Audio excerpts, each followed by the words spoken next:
Hello and welcome to the Print Monthly podcast, here to give you a rundown of everything that's happened in print and its associated sectors in the past few weeks. I'm David Osgar, editor of Print Monthly and Signlink magazines. I've been in the industry now for nearly 5 years, and I'm joined by Jonathan Pert, who is our commissioning editor. Hi. Been with us for nearly 2 years. So, yeah, coming up on that. Yeah, similar to me. You've seen a lot through different shows, etc. Within that time. So yeah, hopefully we've both got good sort of perspectives when we're talking about news, obviously writing about everything every day and with all our features and our video content, etc. Yeah, it's crazy. I mean, you know, like you said, I've not been in the industry for even 2 years yet, but because I'm writing about it every single day, I feel so embedded, you know, and so much has happened in the last couple of years as well.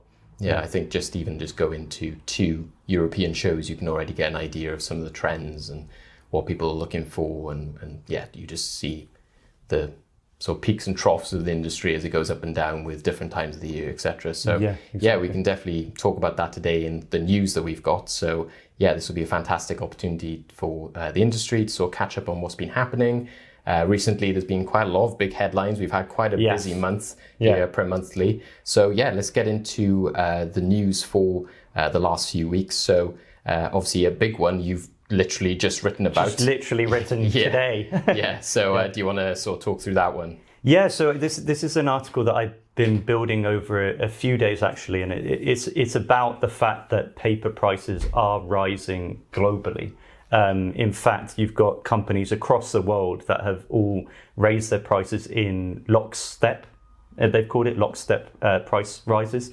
And it's basically a whole perfect storm of issues. You've got energy costs going up, labor costs going up, costs of materials rising. You've got massive competition from other markets. You've got all these levies and tariffs and uncertainty. And so the paper companies just feel that there's no way for them to keep that level of profitability that they're after. And so they've decided as an entire industry to raise those prices. Now, North America were the first ones to kind of announce it. And then you had, you know, European manufacturers starting to announce price rises. But the actual impact on the UK, you know, kind of paper and associated industries is only hitting now. You've got customers of paper merchants starting to be sent communications saying, look, prices are going to go up. And yeah, if you're a printer and your paper merchant hasn't got in touch yet, well then, you know, give it a couple of weeks, see what happens. It's funny really for printers. It's almost like they get hit by this twice because all those things, energy costs, labor costs, cost of materials, competition, all of that, the print market itself is already being impacted by. And now the manufacturers of the materials are also being impacted. So it's almost like a kind of double whammy, if that makes sense. Yeah, and it seems very much like it's to do with the way that the industry is changing as well, is that, you know, some of these things, a bit like energy, may sort of settle down in a few years, but it's going to take that moment of like innovation and just like market restructuring until it kind of levels out. Because I think even for myself, like when I visited a Sappi mill about 2 years ago, you know, they were very much talking about how the market was changing and how packaging is a rising market and, you know, how many more paper materials are being used there. But obviously historically they might have had a lot more operations in, you know, traditional paper or ones which are coated for things like magazines, brochures, that type of stuff. So if that stuff is declining, but they're seeing a rise in kind of like, you know, carton board and cardboard and that type of stuff, then they have to change things up, but that doesn't happen overnight. So I think that that's a big part of it as well, is just the way that operations are moving, changing. That comes with cost. And then, it just, marketing itself probably changes so much as well, doesn't it? In terms of people 1 minute are using digital, then they might go back to print. There's the whole mix of things going on there. It's a massive mix. I mean, this particular price rise that we're seeing is actually across the board. You know, so we're talking paper board, we're talking craft, we're talking carton board, we're talking mechanical paper, wood-free paper. It's just all going up in this case. But then the reaction, and most of the paper merchants that I was speaking to were saying that consolidation is kind of the goal moving forward. You've seen that UPM and Sappi joint venture, you know, where they've actually, what some might think of as rivals, have joined forces in a new venture, and I think we're going to see a lot more of that. Yeah, well, you are with the hardware manufacturers. So the next story, I think, which we're going to bring up, you've already starting to see potentially this is something which is not confirmed, but we're seeing again that kind of consolidation of businesses in the industry. Yeah, so this is one actually on our sister channel. So this is Signlink, and it's about Brother and Mutoh potentially, joining forces. It's basically Brother purchasing the assets of Mutoh, which includes their wide format printing arm. And we've got the board of directors at Mutoh have already expressed their support for the deal, but it's a 30-day, 30 working day process. So as of recording, we haven't actually officially confirmed whether Brother have acquired Mutoh. And yeah, we're seeing a lot of this. I mean, Brother already owns Domino Printing Sciences. And then there are things like last year we had Durst buying Aleph. The differences with Durst and Aleph is that they were already partnered for several years. Aleph was making technology for Durst or with Durst, and then it was just like the logical next step. This one's a bit different because Brother and Mutoh don't have a kind of previous very solid relationship. It's just that Mutoh sees the purchase as being of benefit to them and them needing it right now, basically. Yeah. But at the moment, not confirmed, just they've shown their interest in acquiring those. Yes, they've announced their interest. They're going through the process. At the end of that 30 working days, then it will be confirmed or denied, and then we'll see. But like I said, Mutoh, the board of directors are already very interested. Watch this space. Yeah.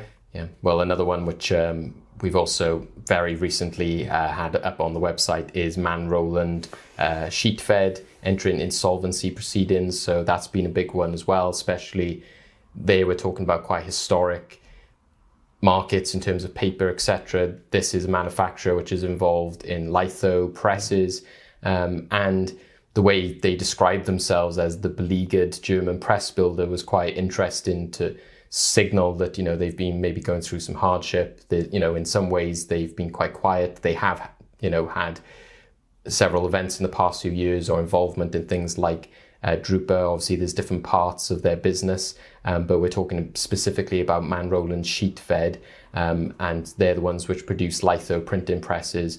They've entered into a German term, which is kind of insolvency, which you might be better to explain. I'll try it. It's Schutzschirmverfahren. Okay, yeah. Yes. I don't speak German. Johnny has more German experience. I don't think you can say fluent, but No. At least when we've been to Germany, you can tell me what the signs mean. Exactly. But yeah, this basically means that it's like a protective shield, and rather than a court being appointed to sort of have people oversee a restructure or liquidation, it means that it's still in the hands of the management with just assistance from outside or legal advisors. So I guess that means that, they're not immediately now liquidating, but they're in that sort of process of restructuring. And that involves Langley Holdings, which is a UK company, which is involved in a lot of manufacturing sort of businesses. They bought Manroland Sheetfed in 2012, and according to their statements and news, they are sort of financially assisting through this process. But it seems to be that there'll be a lot of changes within the company. They have already hinted that there will be sort of drastic and far-reaching measures. And there's been then quotes about, unfortunately, that lead into job losses. So it does seem that this will be quite, a big change for them. And I think linked to what we've already talked about, a lot of that is because of the change in market. So, what they've cited it as is, being down to the mounting losses, as they call it, and the decline of the litho printing press market. Wow. China is a big part of that as well, because that's seen a big drop. And historically, that was like a 40% share of the market of those type of presses. So as we're probably seeing more things go to either digital print or more digital marketing happening in terms of online, on screen, etc., it means that those presses are not as in demand.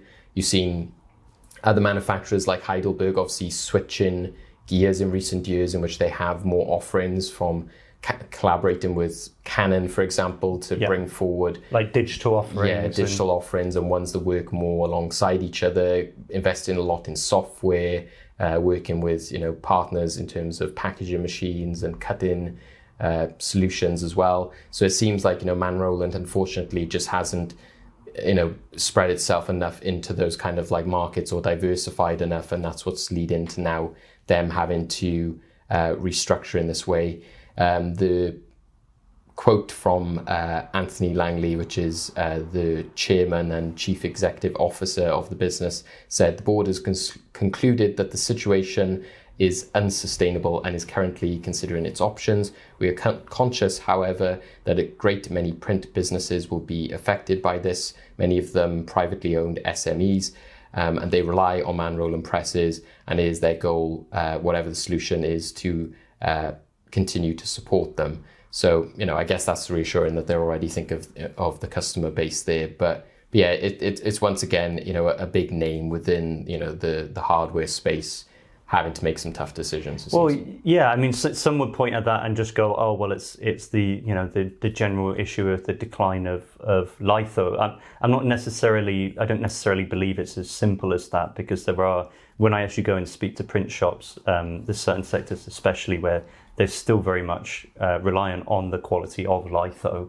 The difference is that these are single units that have a massive price tag on them, but the sales numbers therefore are smaller. And then if you have a great holdout like China, which has been buying up huge amounts of litho presses, if they suddenly pivot, as it seems has happened, and just decide okay, 2025 2026 is when we actually make that digital switch, it can have a huge impact. And I think that's basically what we're seeing. Yeah, well, again, we're seeing it in other spaces. There's a big theme to this, raft of news. It's a lot of, things are being restructured, things are closing, I guess to do with maybe the time of year in which, financial budgets are being stretched. And again, we are seeing those global affairs, are affecting different areas. But a lot of people might say a lot of these things which we're talking about now have just been a lot of years coming, things have been kind of like pushed or stretched.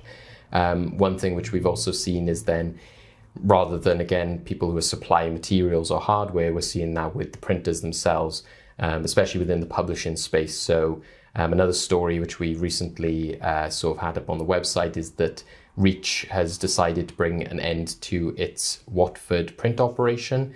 So Reach is the publishing company which is behind a lot of big publications in the UK, including The Mirror, Express, Daily Star, Manchester Evening News, and Belfast Live. Yeah. A lot of those are just online publications anyway. But the way that they operate also shows the changing nature of journalism as well. So there's been stories within the past year of them making a lot of layoffs in terms of their journalist teams, using teams across different titles, embracing things like AI, changing the ways that they bring in revenue, whether that's through more paywalls or more video content, etc. But obviously that's going to have a knock-on effect then to the traditional stuff, which is like newspapers. So this is affecting two paper plants.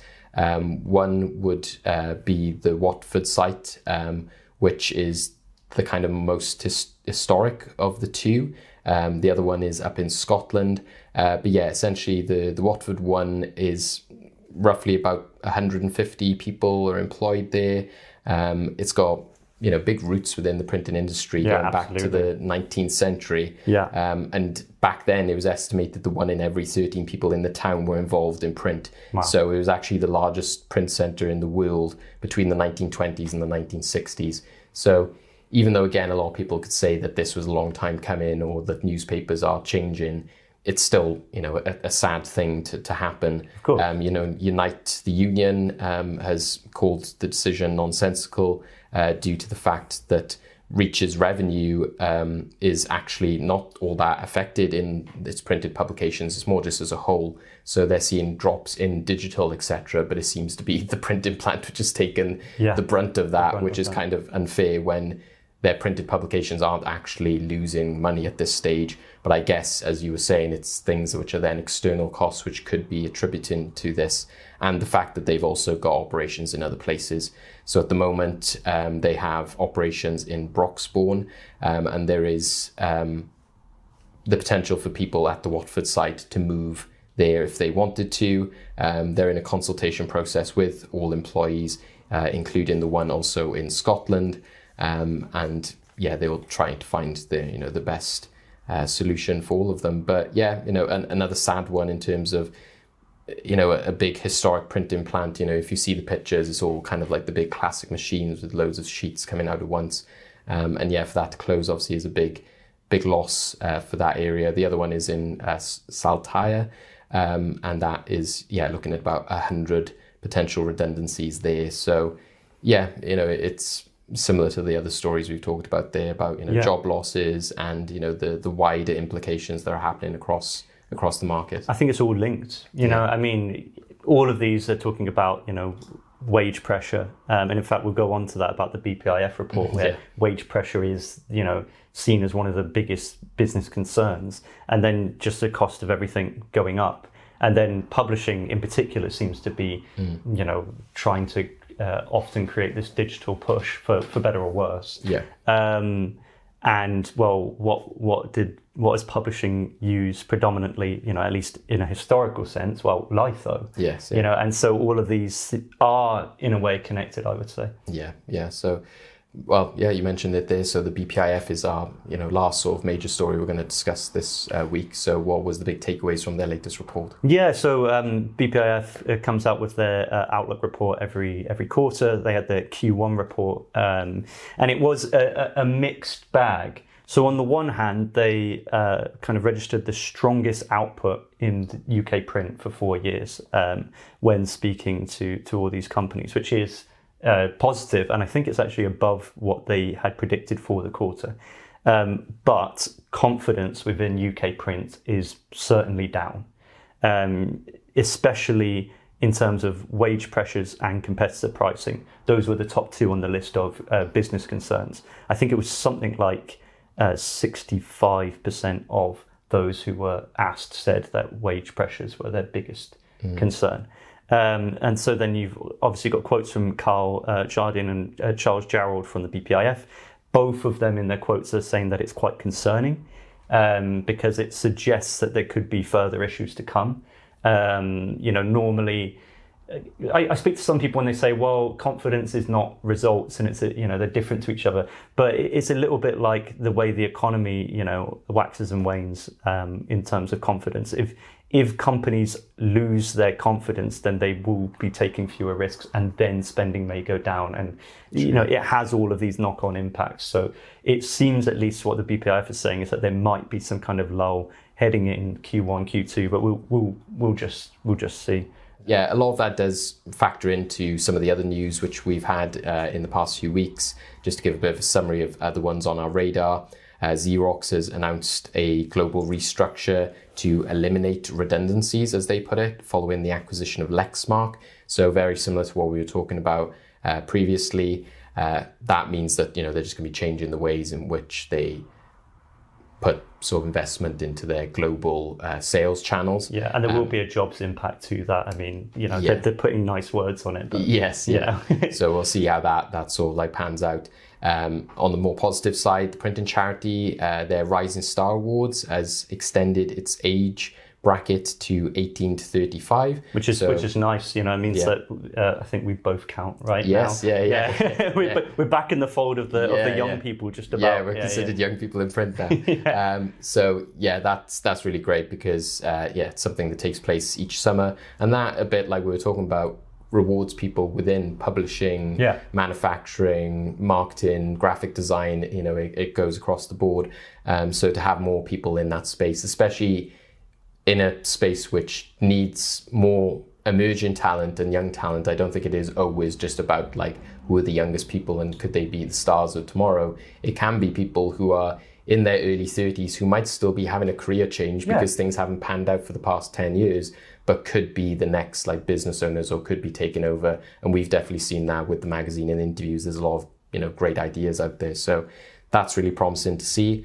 And back to the more negative side, one of the big things, which was going back a while ago, but we're still kind of seeing the ramifications of, is that Fujifilm revealed it was to cease sales of the Jet Press 750S and 1160. Yeah. So that's part, again, they used a specific term, part of a strategic transformation in terms of industrial inkjet. Fujifilm, being the company they are, they wouldn't do something like this for no reason. So they've made it very clear it's based on ongoing profitability issues with those lines of presses. And yeah, there have been some knock-on impacts. We're probably going to see more in the future. And yeah, they've said that the JetPress 750S and the 1160 both will see sales on April 1st. So I mean, it could be a great April Fool's Day present, just get the final 750S. Yeah. Well, yeah, it's the same as a lot of these companies. There's been them restructuring, and I think, similar to other manufacturers, it comes as no surprise when there's been a lot of changes and a lot of releases, and sometimes it means kind of, seeing what's successful, what is working, and then adapting to that maybe when certain markets don't pan out. It's a very different kind of story with Fuji, because it's not a case of, of insolvency issues or something gigantic like that. It's just that Fuji are looking at the market. They've got lots of very smart people who are, who understand where things might be going, and they've just made that strategic decision to end the sales of those presses because there are other things that are, they're finding more success with. And that, just to make clear, this is within the European market specifically. Yeah.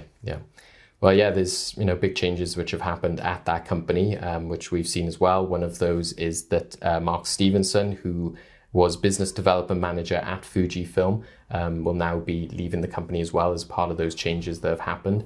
He's been with the company for, just over 26 years. Yeah. So it's a big departure. He's a big part of the industry. He does a lot for the IPIA and has, talked things like Drupal, etc. Often we've interviewed him. You see him on screen. You see him on social media, etc. So on the website, we've been able to have, Q&A and speak to him about that. But yeah, off the back of, this departure and so much happening in the news, we thought it'd be a good time to catch up with Mark. So yeah, let's check out my conversation with Mark on this week's In the Know. Hello, Mark. Welcome to the podcast. Thank you for joining us. Thanks. It's the first one, hey?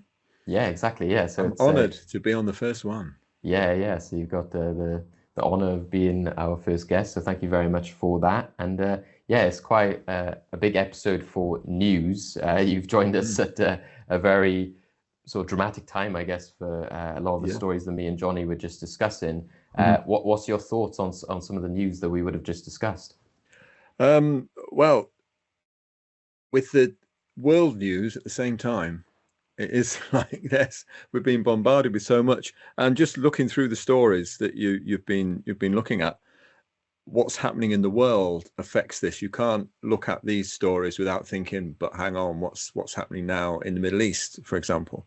In your first story about paper prices, you start to think it's not, unfortunately, probably not the end, because you've got to transport all that paper, and the fuel prices are looking, they're rising quite quickly at the moment, and it all depends on how long this situation goes on for.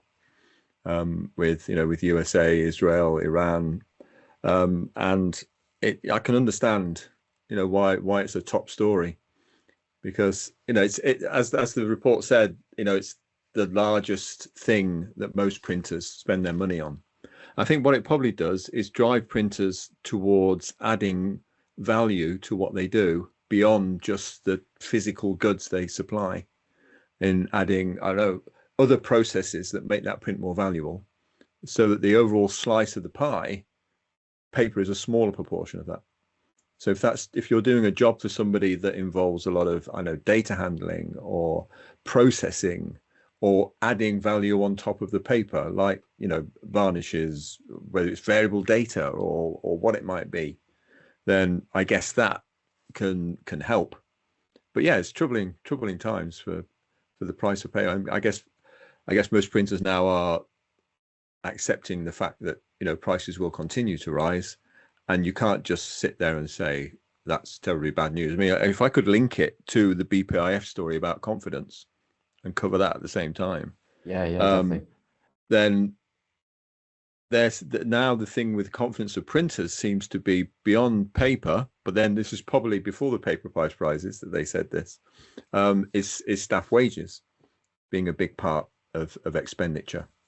And that then leads you on to the conversation about young people and bringing young people into print, and people being probably coming into the industry who are not as skilled, because the skilled people we're starting to lose because they're getting to my age and they've had enough. I'm still here. But, you know, all these factors, gosh, nothing is standalone. Everything is linked. And I think when it comes to the confidence thing, then it leads me then to think about, okay, you need to be talking to other printers. You need to be, you know, part of a community rather than just on your own behind the desk, reading the headlines and getting depressed as a business owner, which, you know, it's a great advert for organizations like the BPIF, like the IPIA, like Colin Sinclair McDermott's Print Mastermind. You know, they're all those communities that help people through these times, even if it is just to say, ain't life terrible, and you know, weep into your beer. There's still a value in just taking courage from the fact that, you know, lots of people are doing things that actually are starting to help them get out of it. I mean, I love what Lance Hill does when he goes on in the mornings onto LinkedIn and just says, this is my day today, this is what I'm doing. It just makes you think, number one, he's a normal bloke, but he's also running a successful company, and you can pick up, you know, some inspiration possibly sometimes from people. So I think covering those two stories, I've done it all, done two in one. There's a bargain. Yes. Yeah, well, that's the interesting thing about the stories, you know, within the past few weeks. Like I said, they are so connected to each other in a lot of ways, and the businesses are going through similar struggles.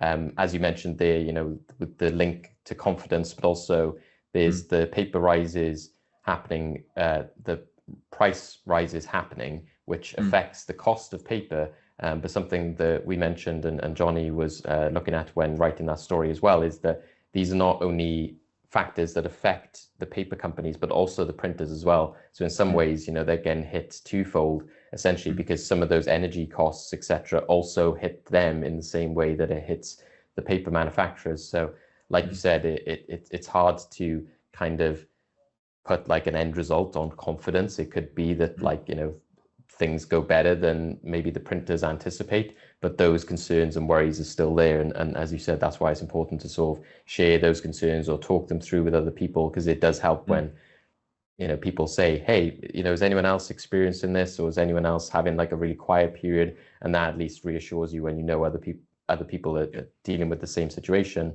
And I guess using, you know, Lance as an example there from 8 Group, you know, they have lots of different sectors to their business. So I know Brendan Perring from the IPA has mentioned in the past, you know, utilize other printers and use your network so that, again, if it's something that, you know, you're too busy to do, or it's something that you don't specialize in yourself, you can at least partner with other businesses to say, you know, that I can use a trade printer for this service, or I could use this company which is down the road for their recycling. I think that collaboration becomes even more important. Yeah, exactly. Would you say from obviously a part of this then is with, you know, you sort of like, you know, changing hats and everything now is, do you think in some ways it's kind of like normal, or are we sort of in, you know, more unprecedented times? I know often speaking to printers, people will say, oh, well, back in, you know, 2010, etc., they would have faced a lot of challenges with the, you know, financial crisis, etc. And obviously war and different things like that is probably something which is a lot more recent, but there's always sort of difficulties and challenges, I guess.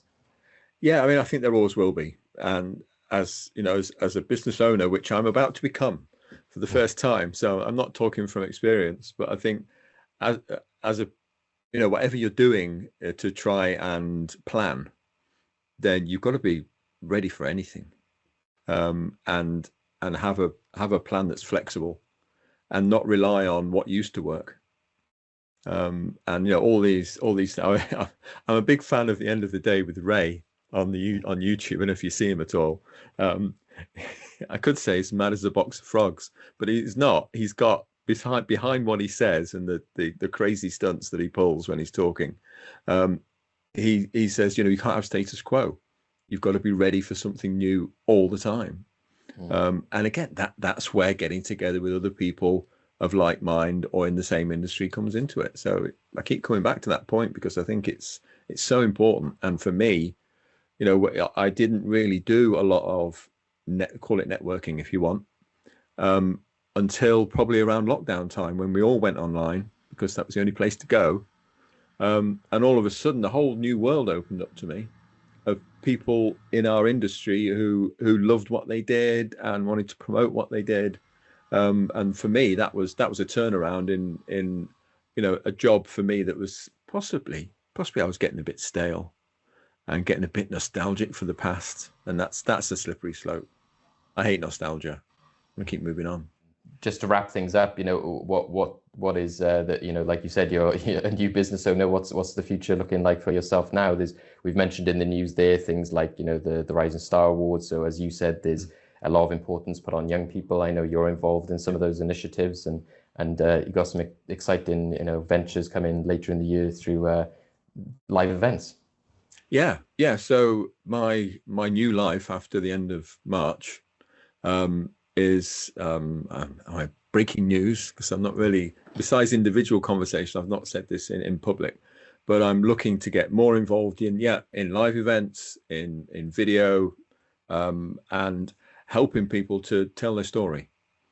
So, I've been telling stories now since I was a kid when I was at Sunday school, because I was brought up in a church environment. And so my dad was a minister. And so I'm quite happy in front of a crowd of people, probably more happy than just in front of one person sometimes, depending on who they are.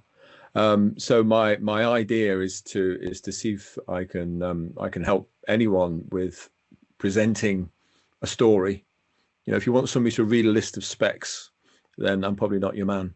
Mm-hmm. But if you've got something to say and you've got a story to tell, whether it's about your service or your products, or you're hosting an open day or whatever, then I'm looking at the idea. I'm pretty far down the road now of launching something, but you'll have to wait and see how it all comes across. But towards the end of the month. But yeah, it's nice to be involved in the print show.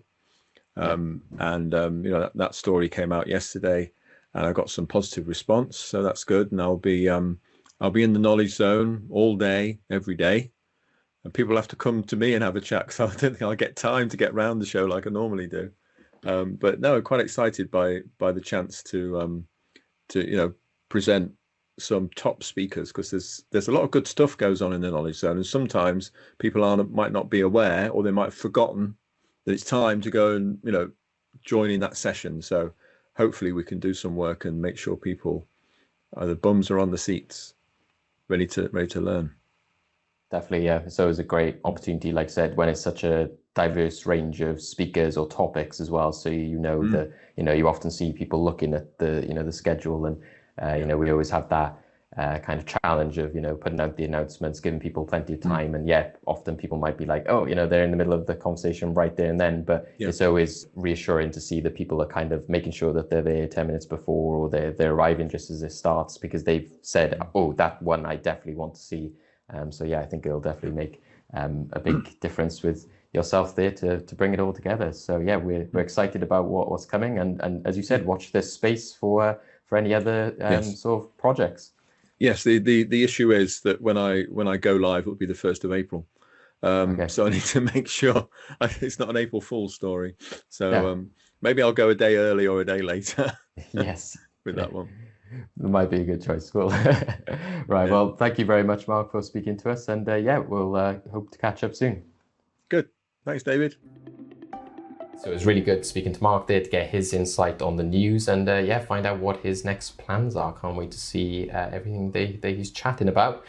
So we're going to do some final shout outs and mentions of what other content you can see from us and other topics that have been talked about in the industry. So Johnny, do you want to give us a rundown on the most recent videos we've got? Yeah, so there's been a couple, and both of them were quite exciting to put together. So recently we went to Packaging Innovations and NPAC 2026, and we spoke to a wide range of of exhibitors, at various stands. It was quite an interesting, mix really. I mean, we had kite packaging that we were speaking to, and one thing that they brought up, which I thought was very interesting, was the fact that there seems to be within packaging a move back to plastic slightly. Mostly it's been a move, right towards paper, because obviously it's more recyclable, better for the environment, etc. But there have been new technologies that have increased the recyclability of plastic. You have more recycled products, and so that mix is coming in. I think another highlight from the video for me was the Museum of Failure, which was a new part of packaging innovations this year. Yeah. I mean, it's its own, it's its own organization, but basically what the Museum of Failure is about kind of putting a spotlight on business failures, but not in a way to put them down or kind of shut them out, but as a tool for learning. Yes, yeah. And speaking to the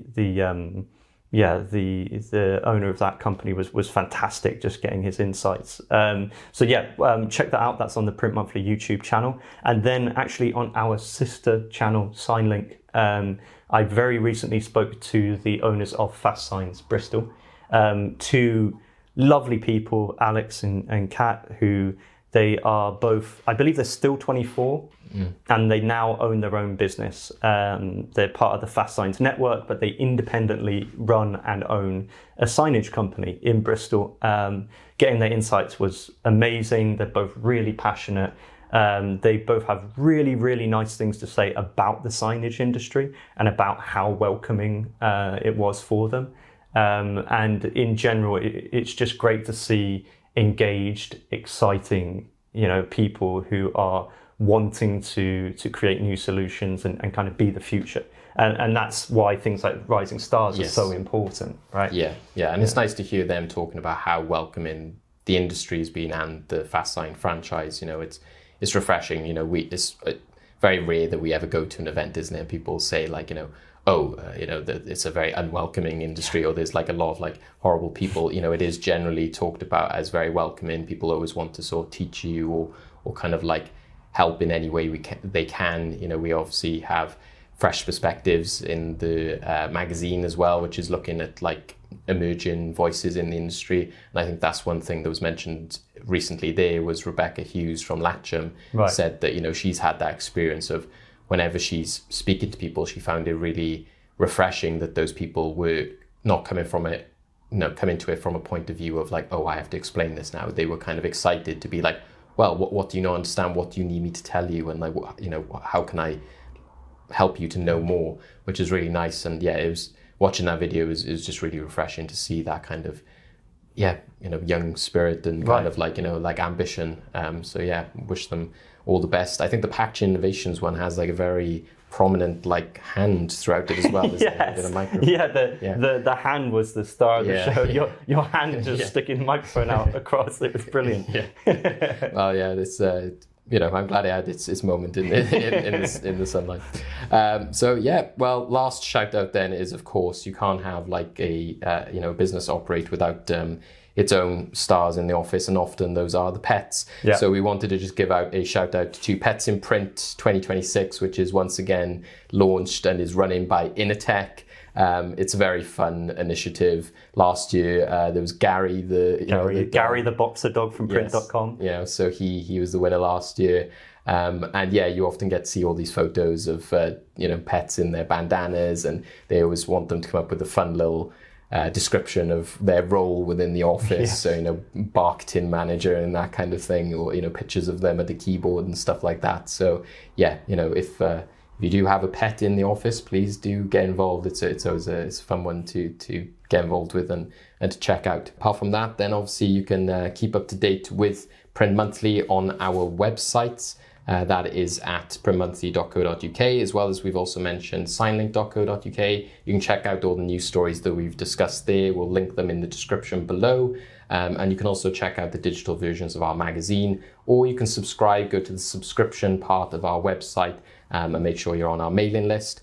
But yeah, to keep up to date with everything, then make sure you follow us on LinkedIn, on YouTube as Print Monthly or as Signlink, or you can follow us on Instagram as well. We're there as printmonthly_Signlink. Remember, Signlink is one word. Yeah. And yeah, if you want to keep up to date with this podcast, which is, brand new, so, give us all that support, likes, shares, much appreciated. You can listen to us on all good podcast players, including Spotify, Apple, and YouTube. So yeah, go give those a follow. Please do give us any feedback or any news you'd like to see us cover. Thank you again to Mark Stephenson for joining us as well. And yeah, we'll catch everyone on the next one. See you. Bye-bye.